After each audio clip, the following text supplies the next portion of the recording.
Good afternoon. Thank you all for joining me today. If you will, please give me a thumbs up that you're able to hear me fine and see my screen, or feel free to throw it in the chat.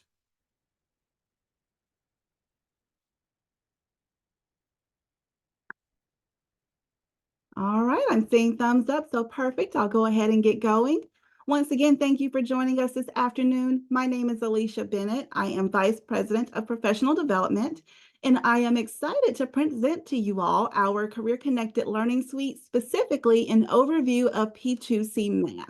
I know you guys are in the process of making some important decisions for your students and their math curriculum, so please feel free to ask any questions that you may have. You can throw them in the chat, or we'll have a little bit of time at the end for Q&A as well. So just a brief review of who we are if you're not familiar with P2C.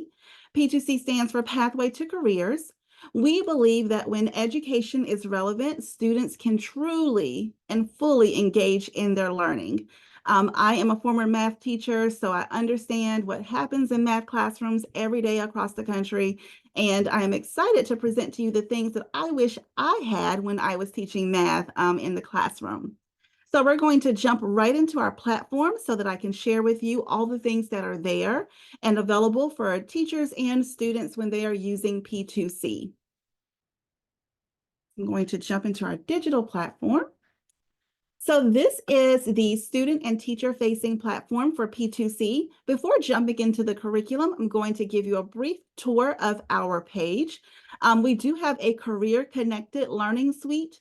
So therefore, everything, including our math curriculum, is undergirded by access to the labor market information for various careers.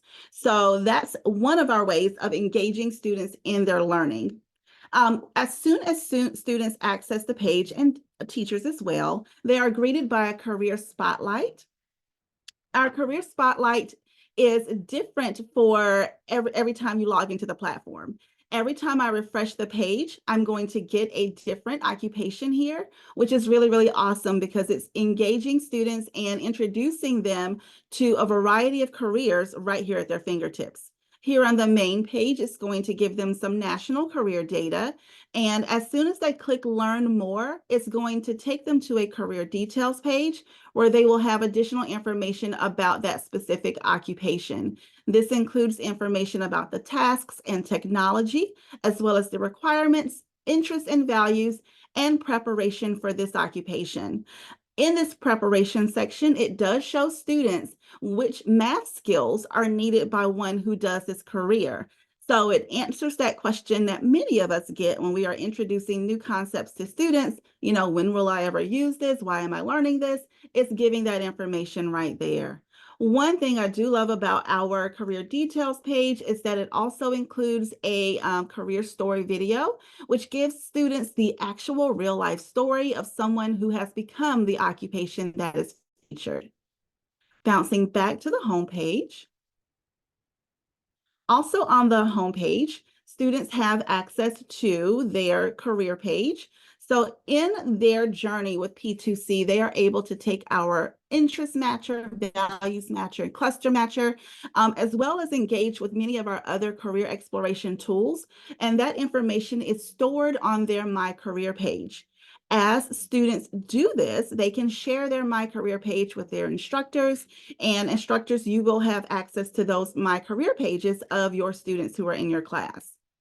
Also here, down at the bottom, we do have some of our Career Explorer tools that we won't go into much detail about today, but they do support the career exploration of students as they are being introduced to new occupations. So here, the section that I skipped, of course, is where our classes are. So this is where classes will appear for students as well as for teachers. So what we are going to do is take a look at the classes that are here and walk through some of the details that are included for teachers and students as they are accessing P2C as their math curriculum in schools. As you can see, two classes appear here on the main page. If you have more than 2 classes, when you click View All, that is when you are able to see the additional classes there.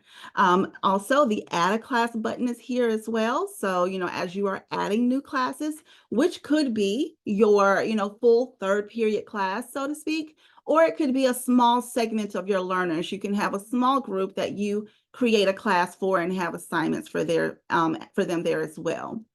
So let's take a dive in. We're going to go into one of our classes. I'm just going to pop into geometry here. Again, if you have any questions about anything that you see along the way, feel free to throw your questions in the chat box, or we will have time for Q&A there at the end. So this is the class that you see when you initially log into P2C as a teacher. You have access to your class roster. From your class roster, you are able to add co-teachers. So if there are other adults in the building who need access to student data from that class, so such as a co-teacher or another teacher in your building or another instructional specialist or administrator, you are able to add them there. There is a class invite code that can be used for students to join your class so that we get this and they would be a part of your class roster. Once you have students on your roster, you are able to download that roster as a CSV file. Going back to our class that we have here, on the main page, any assignments that you provide will be listed here. Also, any scores for student assignments are here as well. So I'm going to jump into where we add an assignment. So by clicking the orange plus sign here, hovering over that, it tells us that it means add an assignment. So it's very intuitive. If I click there, it's going to bring me to the page where I see the details for my geometry class. There are a few things that I want to point out before I jump into the curriculum. First of all, up here in this gray box, of course, it says geometry. So this is my geometry class. However, if I have students who are needing prerequisite assignments or needing prerequisite skills, I am able to access other curriculum by clicking the drop-down button here where it says filter by curriculum. And I have access to other P2C math courses. So if I need to assist my students with skills that were typically taught in pre-algebra, I am able to click here and I have access to all of the pre-algebra curriculum. So I did want to point that out. Also here, before we jump into the curriculum, I do want to point out the resources that are available. We have teacher materials listed here as well as our table of contents. I won't go over all of our teacher materials in detail, but there are certain ones that I do want you to be sure to be on the lookout for. One of which is our geometry pacing guide. And of course, if you were in the pre-algebra course or in the Algebra 1 course, you would be in the pacing guide for those specific courses. So clicking there and then going to West Virginia, I want to show you how our lessons are set up. So here I'm going to make this just a little bit larger. This is a PDF, so you can feel free to print this and keep it, or you can bookmark it and save it on your computer. We have the P2C lesson numbers, the title of the lesson, and then we have the type of lesson listed here as well. Within our math curriculum, we have 2 types of math lessons. We have our exploration lessons. Our exploration lessons are our teaching lessons. So that's where you're introducing new skills and concepts to students for the first time. So this can include vocabulary, worked examples, and opportunities for students to practice the skills that they are learning. We also include the standards here. So the standards are listed there so that you have access to those as you are determining which lessons are needed. If you are using one of the 8 mathematical practices, if this is something that guides your teaching in your school, then the mathematical practices that are covered in that particular lesson are listed here as well. Here's part of what sets P2C apart. Again, we aim to engage our students not only in learning the math, but also connecting the math to things that are relevant, such as relevant careers. So in our exploration lessons, students are introduced to multiple careers. Typically, it's about 5 or 6, and we're showing them how those careers are connected to the math skill that they are learning. Our application lessons here are the opportunity that students have to apply the skills that they learned in their exploration lessons. So again, your exploration lessons are your teaching lessons, so learning the skill for the first time. Your application lessons are where you're reinforcing those skills that were learned. It's a chance for students to apply those skills. And in applying those skills, they are focusing on one occupation. They actually get to become that occupation during that lesson. We also include a pacing guide, which you can use or not use depending upon the structure of your school or your district's calendar. So this, of course, can be adjusted to meet the needs of your site and your students. Any questions about the pacing guide along with the information that's presented here? All right, perfect. So I'm going to bounce back to my teaching materials just to point out a couple of more things that are here in the list. I do want to show you our teaching strategies and guidance document. This document is amazing because it provides information that is beneficial for instructors who are teaching math or not teaching math. It can be beneficial for other subjects across the board. Also, I do want to point out that the strategies and the tips and tricks that are included in our teaching strategies and guidance document are also embedded in our lessons for teachers. So you will see that in just a second. So just quickly perusing what's included here, we have some information regarding culturally and linguistically responsive teaching, also how to cultivate critical thinking skills, which of course is not limited just to math education, but can be used across the board. We also include info on academic conversations, and I have an awesome resource that we include here as well that's available for teachers and students that assist with that. We also have info on integrating technology into the classroom, lesson overview, and then how to use the teacher edition effectively before we go into lesson activities and provide support there. Again, one of our goals here is not just to support your teaching of math, but instructional guidance overall. So we have information regarding maintaining high expectations, and I'll jump down here to show that we also include information on feedback as well, which again are tools that you can use across the content spectrum. And then we include some specific information regarding P2C assessments. And we have an entire session dedicated to assessments today as well. So bouncing back out, as mentioned in just a second ago when I was showing you the strategies and guidance document, we do include information regarding academic conversations. Included in our resources are academic conversation cards. We have many schools, many teachers who take these cards and make them poster size and have them in their room as anchor charts. We also have schools who will print these as the size they are, which is regular sheets paper size, and laminate them and keep them at the groups for students to access as they are having those academic conversations in class. So when you have students who are talking about the work they're doing, instead of just saying, oh, the answer is 17 or the answer is B, they are able to talk about why the answer is that and really engage with that work. This is also a great tool to use if you have students where English is not their first language. So they're able to practice using English as they are working with those problems there. A couple more things to point out before we hop into the curriculum. We do include a lesson planning template. We also have graphic organizers for students to use, so you can provide these to students. These are fillable PDFs, so students can use these as they are taking notes in class. There's one for the exploration lessons. So this is the those teaching lessons where students are learning the concepts for the first time. And then we also have the graphic organizer for the application lessons, which is where the lessons where students are applying the skills that they've learned. And then a separate one all about vocabulary. So it's a Freyer model where students are able to use the fillable PDF to, explore the word or the term that they are learning in class. So those are just a few pieces of material that are available there. Of course, you see there are many, many more. So that is there and available for teachers to use as they are engaging with the curriculum. Bouncing back for just a second. We do have our table of contents here, which is there's a PDF as well. You will see it looks very similar to that pacing guide. The only thing that it does not include are those days or the length of the particular lessons that are there, but it does include the lesson number here, the title of the lesson, as well as the lesson type, the mathematical practices, and the level of career embedded engagement there.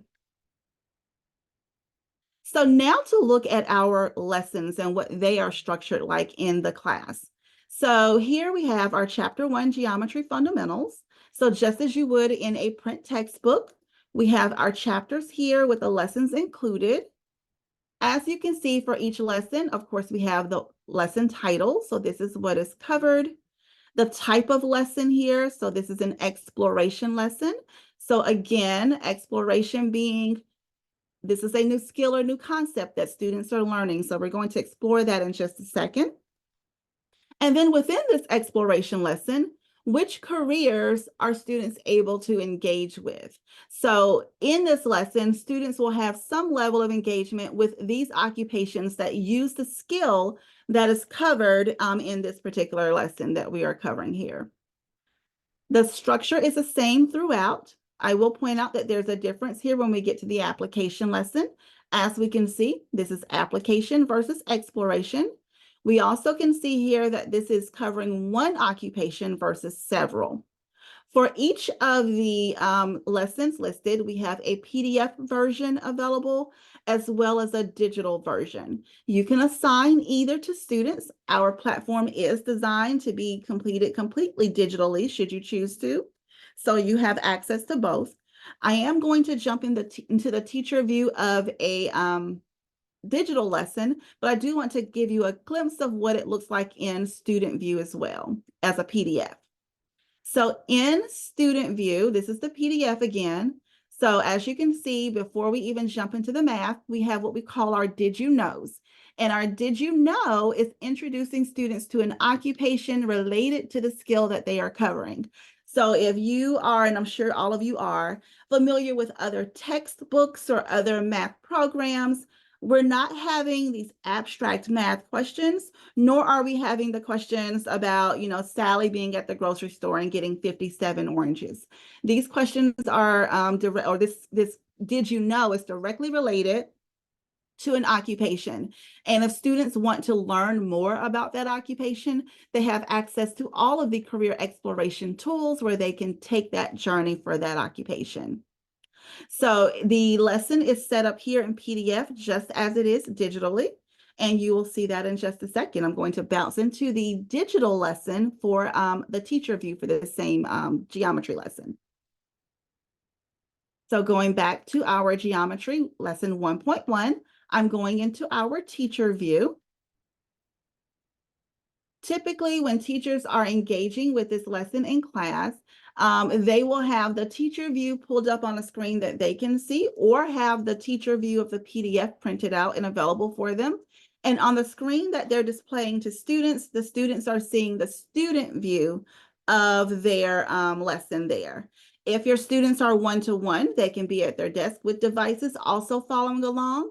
We have some teachers where the students have PDFs of that same lesson, where they are getting the initial instruction from PDF, but then submitting their answers and engaging with the lesson in the digital environment. So you have the autonomy to kind of use both should you need to for your students. So I'm going to first show you the anatomy of our lessons, and then we'll start the lesson. So of course, we're going to start with our objective. At the beginning of each lesson, we have our Did You Know, our objective, and then we move into the essentials for that particular lesson. So here we are learning about points, lines, and planes, collinear, coplanar, segments, rays, and opposite rays, and also points, lines, and plane postulates. And then after learning the essentials, we bounce into our examples, and it's designed to be gradual release. So some I do, we do, you do, as we work through our examples. And then we have our Build Your Skills. Our Build Your Skills is the first chance in the lesson where students get the opportunity to show what they know. That can be done as an individual assignment, or it can be where students are working with partners or small groups to complete those. And we will see what that looks like in just a second. It has two major essentials that it's covering. So up here, we can see this section of essentials, and down here we have another section. So this section is focused on the intersection of two or more figures. Then we have worked examples, another section of build your skills. So again, a chance for students to show what they know. And then our career preparation component, which is just where students are able to really show what they know. We have a practice section. In our practice section, students are able to complete assignments and teachers are able to provide feedback to students on the work that they submit. And then we have a check section, which is typically multiple choice and self-scoring. So that's a chance for students to really show what they've learned during this lesson. So let's hop in and see what it looks like. So when I click on Start Course, again, just like with the PDF that we saw, we are initially greeted by a Did You Know? So our Did You Know here is focused on woodworkers, just like we saw in our PDF lesson. And it's asking us to consider a problem in the context of this occupation. So again, a great way to grasp students' attention, and teachers are able to really, stay on this as much as they choose to, or they can show this and then continue into the lesson. But you are more than welcome to take that deeper dive with this occupation and say, hey, students, how many of you knew that woodworking was an occupation? Let's search this occupation and learn more about it, which is a great way to kind of grab them at the beginning of class. After we work through that Did You Know section and looking at how this skill is related to that occupation, now we are going to go into the math. So first we get our lesson objective. Before we bounce there, we see this beige colored box.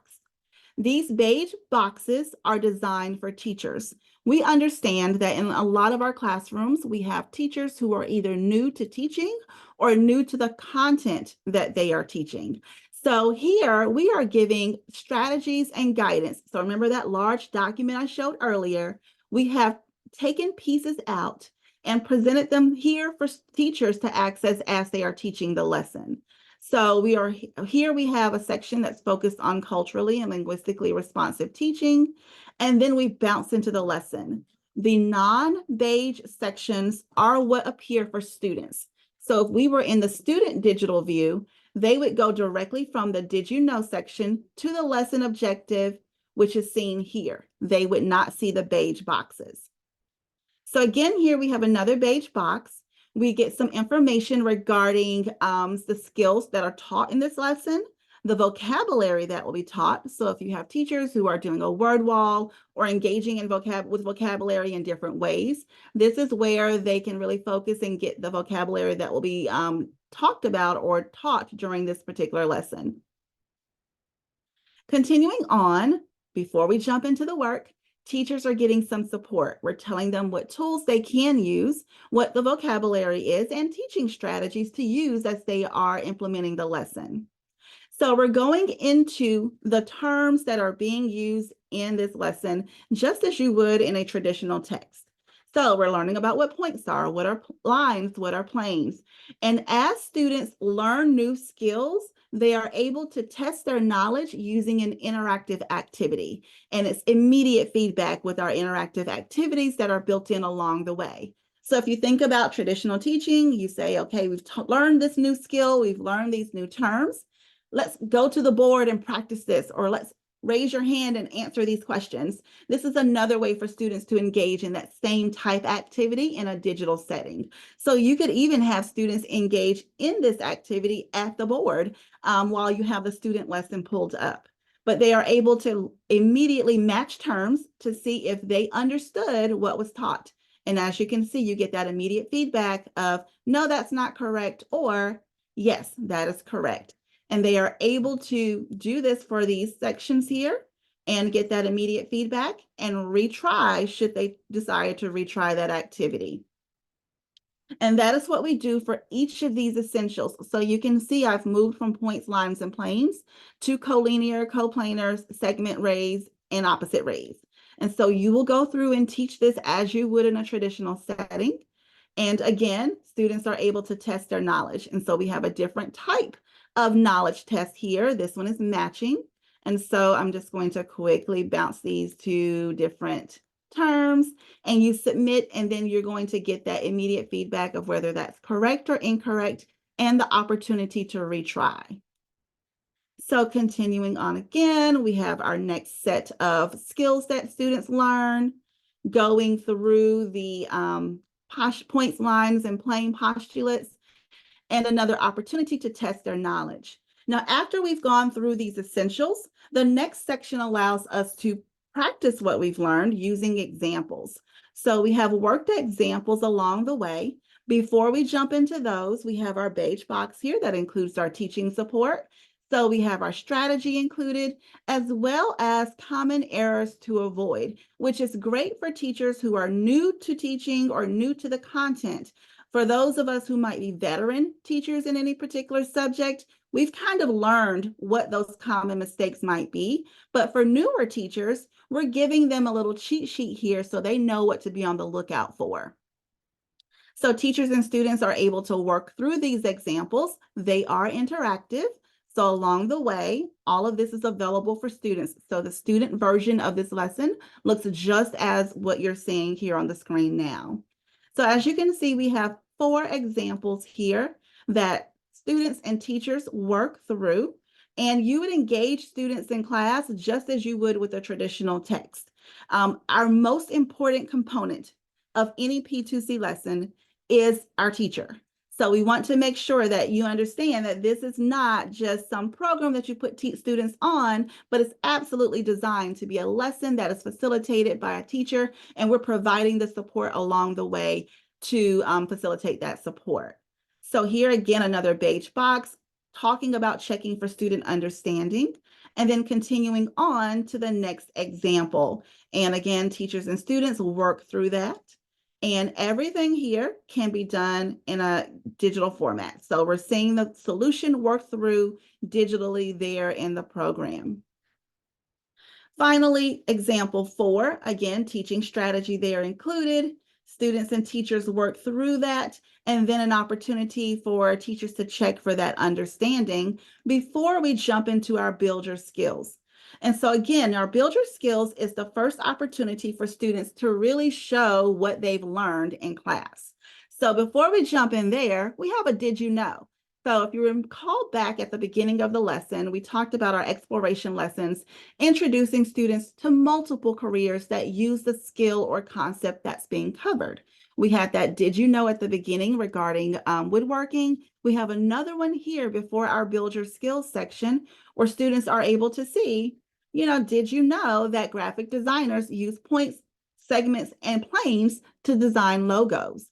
And if that is an occupation they're interested in, they can absolutely take a deeper dive by using those Career Explorer tools. So again, another way to engage students in that learning. And as a teacher, you have the autonomy to pause here and take a deeper dive with this career before transitioning on to our the actual work here.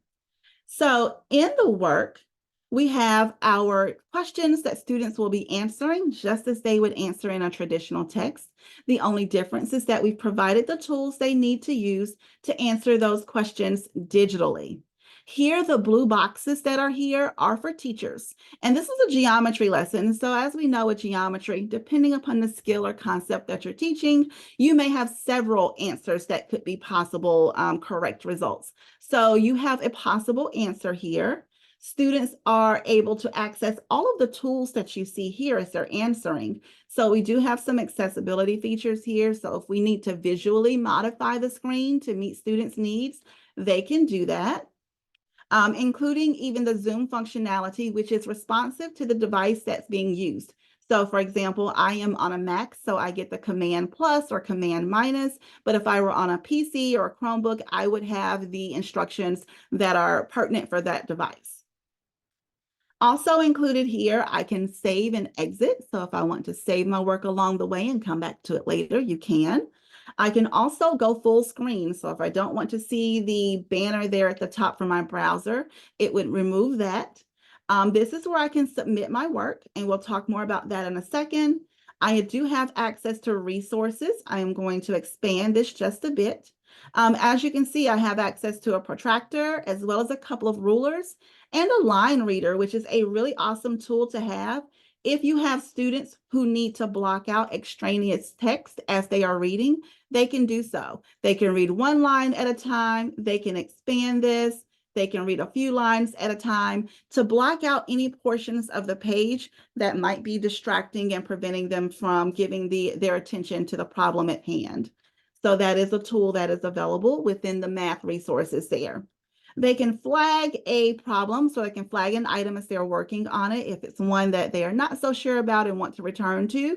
And then we also have a notepad here. So if there are some notes that they want to take along the way as they are completing their work, they can absolutely do that. As they're answering the questions, we do have a box that's included here, so they can type out text as they're answering their questions, and they have all the text features that are needed. They also have access to a formula keypad, so they can, use these options as they are working through their problems. And there are various versions of that keypad. So for example, if I need more inequality symbols, I will click on the inequality option there, and I have additional inequality options on my formula keypad there. I also have a table here.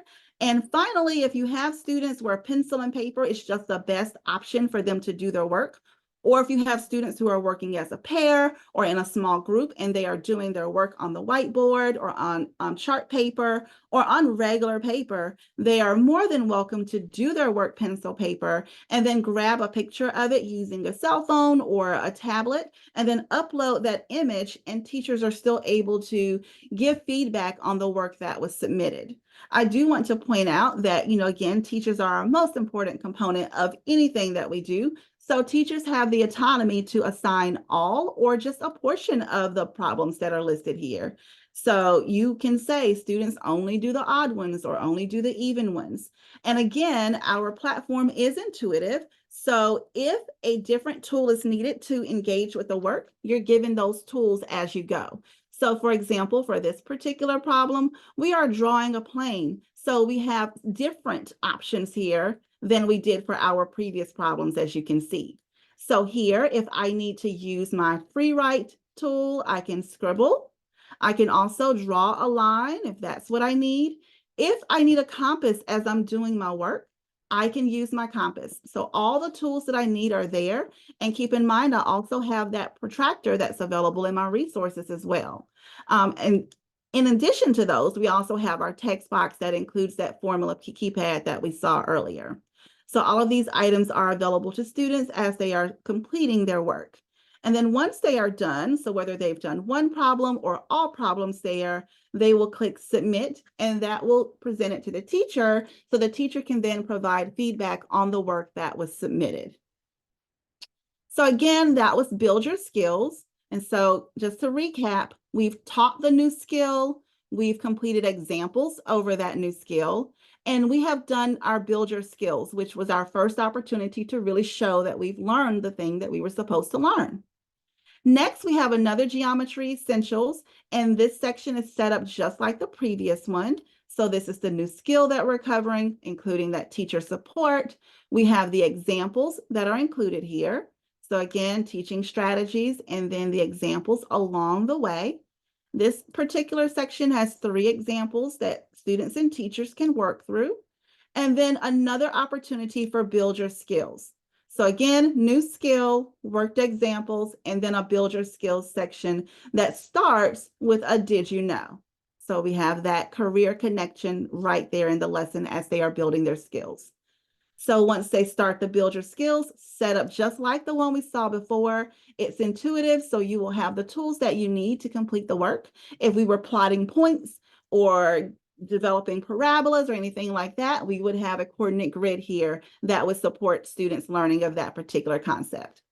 After we work through our new skills, our examples, and our build your skills, we are now down here at the career preparation section. First, we have our practice. And again, our practice is allowing students to show what they know. In our practice section, we do have the answers that are included here for teachers. So that's those blue boxes that we can see. As you can see, there are several problems that are listed here. So teacher autonomy. You could have students do a portion in class as independent work. If you assign homework at your schools, they can do a section for homework.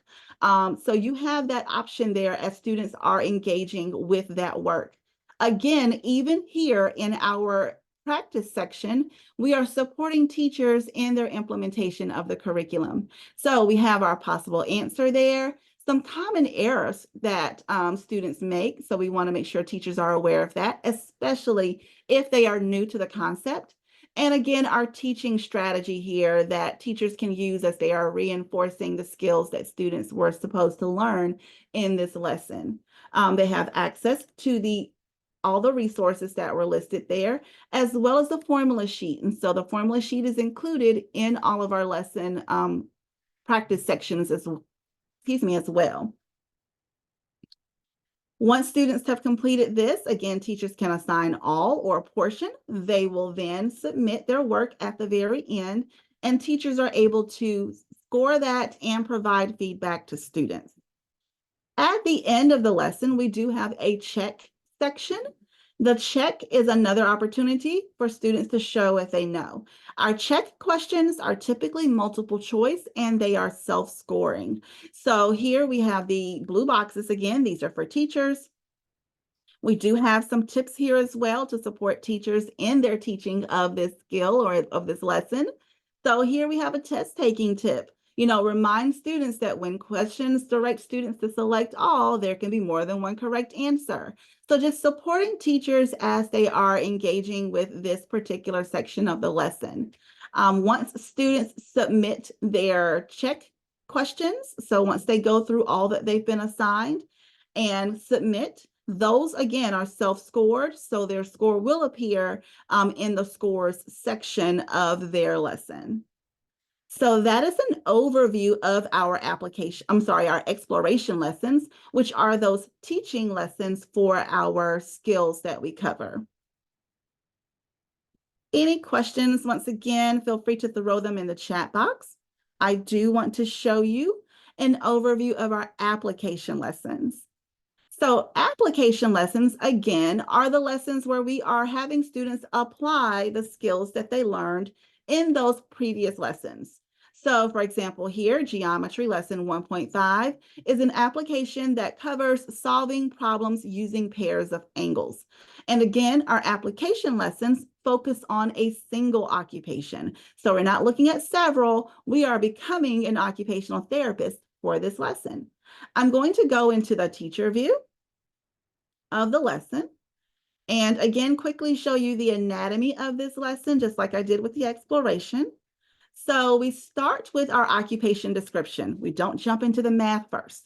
We're going to talk about the occupation that's featured, which is an occupational therapist for this lesson, the labor market information, so the salary projections, the career outlook, our career story, and then we're going to connect this lesson to the math that was covered.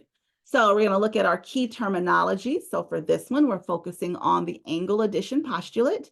And then we have several sections on different skills that were covered previously. The first one is on angle measurement, and it includes two components. We have step into the career and an on the job, and we'll explore that in more detail in just a second. We have an angle bisector section that we cover, also supplementary and complementary angles, and then a career spotlight. As you can see with the career spotlight, it ends just like the exploration lessons did, with a practice and a check. So let's jump into the lesson so that you can see what our application lessons look like. So as you can see, we're focusing on occupational therapists. That is there at the top. If teachers need support in knowing what an occupational therapist is, these beige boxes here at the top are that support. So we want them to be the expert in front of their students. So we include this information here to support their knowledge of the occupation before engaging with their students.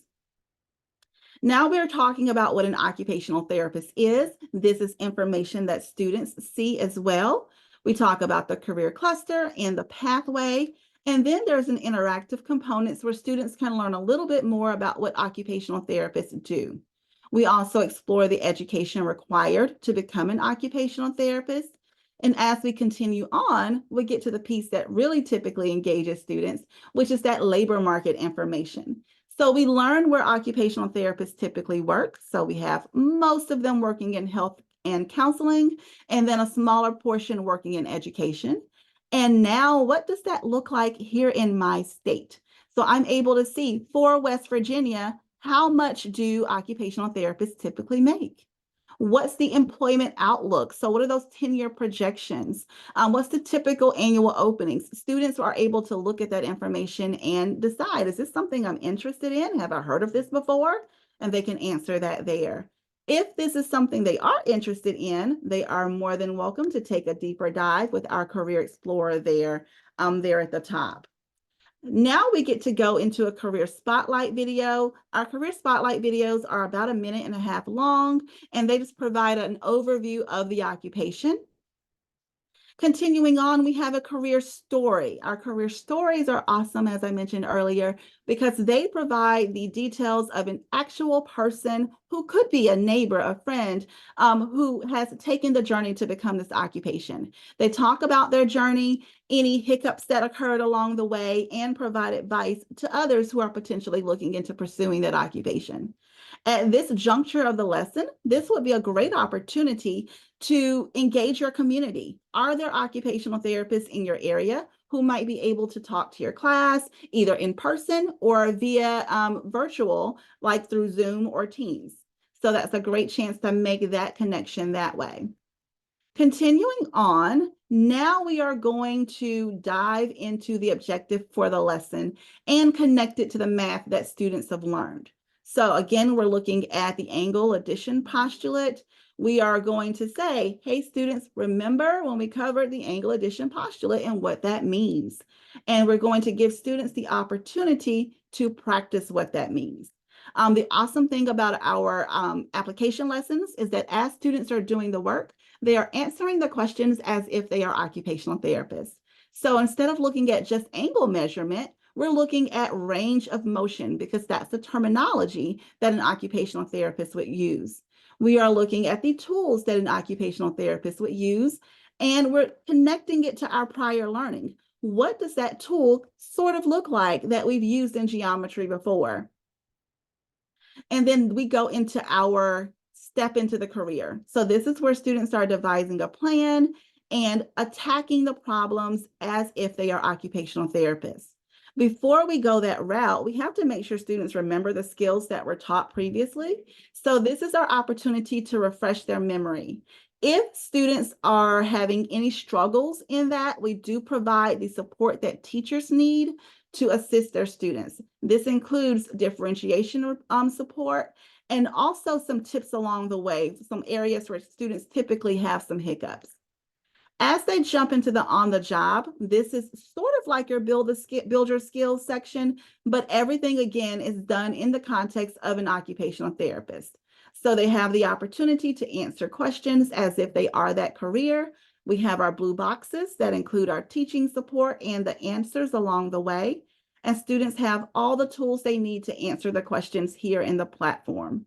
There are 3 sections like that. Again, 1 over angle measurement, 1 over angle bisectors. So you have a on the job section, very similar to the one we saw before, covering bisectors. And then we have 1 on supplementary or complementary angles for this particular lesson. So again, answering those questions as if you are an occupational therapist. That continues on in our practice section. So just like our practice before, students get a chance to show what they know with their skills. This can be independent work in class or homework. And teachers have the information they need along the way in the blue boxes to support students as they are engaging with that information. Lastly, we have our check section, which is, again, our multiple choice self-scoring section that is reviewing the information that has been learned. Again, in the context of the occupation that we are featuring in that lesson. So again, this is our application lesson where students are applying the skills they learned in their exploration lessons. Any questions about our exploration lessons, our application lessons, or any of the teacher materials that we looked at prior to jumping into the curriculum? Feel free to either hop on mic or you can throw your question in the chat box.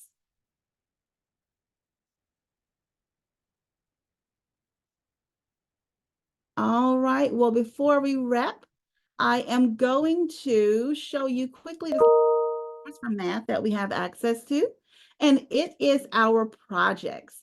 So here in projects, these are designed to be 3 to 6 days in length, and they are like our application lessons on another level. So again, these are for students in the context of a specific occupation. So as we can see here, this first one is a health informatics specialist. The next one is a computer network architect. They have the information here regarding which chapters these projects can be completed after. All of our projects here feature occupations that are in the IT cluster.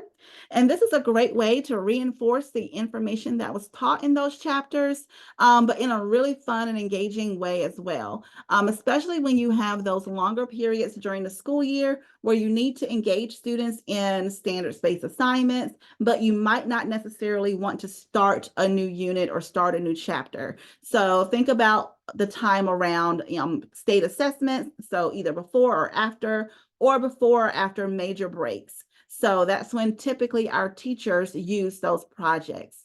Again, we do have digital lessons there, teacher and student view available.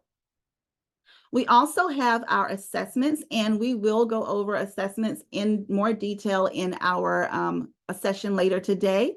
But we have our beginning of year, middle of year, and end of year assessments. If you are familiar with Lexile scores, our assessments yield a quantile score, which is created by the same company that created Lexile scores, which is Metametrics. Our exams come from Metametrics, and they are designed to show growth over time. So that's why you have one at the beginning of the year, the middle of the year, and at the end of the year. Also in our lessons, we include custom activities. Custom activities are awesome because they give teachers and students the opportunity to engage with custom created activities. These activities can be as short as a 2-question ticket out the door, or they can be as long as a 50-question quiz. I sincerely appreciate your time today, allowing me to review our P2C platform and the math curriculum. If you have any questions, feel free to reach out to us. We are more than willing and ready to assist you with any of those questions that you might have as you are making your decisions. Thank you and have a great rest of your day.